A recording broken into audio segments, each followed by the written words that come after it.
म्हणजे एक क्लायंटनी मला कॉल केलेला ऑनलाईन आणि जस्ट आमचं सगळं कन्सल्टिंग आणि हे ते, तर त्याचा पगार हातात येत होता 2.65 लॅक्स हं, पर मंथ. नवरा बायको आणि 2 मुलं. मग माझं सेव्हिंग होत नाही, माझं सेव्हिंग होत नाही. आधी बोलायला तयार नाही. हं. मग नंतर मी अगदी खोदून म्हटलं, "सर आपल्याला घर खर्च तर काढावाच लागेल. मला हां. कळायला तर पाहिजे तुमचा बफर आणि त्याच्याशिवाय मी काही पुढे जात नाही." कारण का मला करेक्ट. कळलं पाहिजे इमर्जन्सी किती आहे, हां. घर खर्च किती आहे. तेव्हा मग ते सांगायला लागले, "मॅडम असं होतंय की आमचं ना Zomato आणि Swiggyचं बिल 60,000 ते 70,000." मी म्हटलं, "वर्षाचं ओके. का?" तर नाही, महिन्याचं. ओह! मग तिथे एकदम म्हणजे म्हटलं, "सर 60,000 ते 70,000." नाही, घरात बाई आहे जेवण करायला, हं. पण काय होतं माहिती का, कधीतरी ती भाजी आवडत नाही.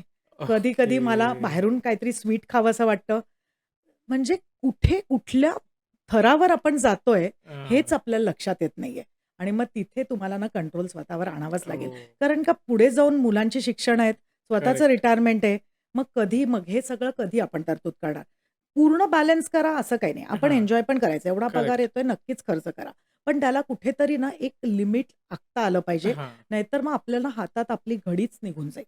आणि मग करेक्ट. कुठेतरी त्या ट्रॅपमध्ये म्हणजे आत्ता आपण त्याला नीट कंट्रोलमध्ये नाही आणलं, तर 50शी नंतर 60 नंतर आपल्याला नोकरी करण्याची वेळ येईल.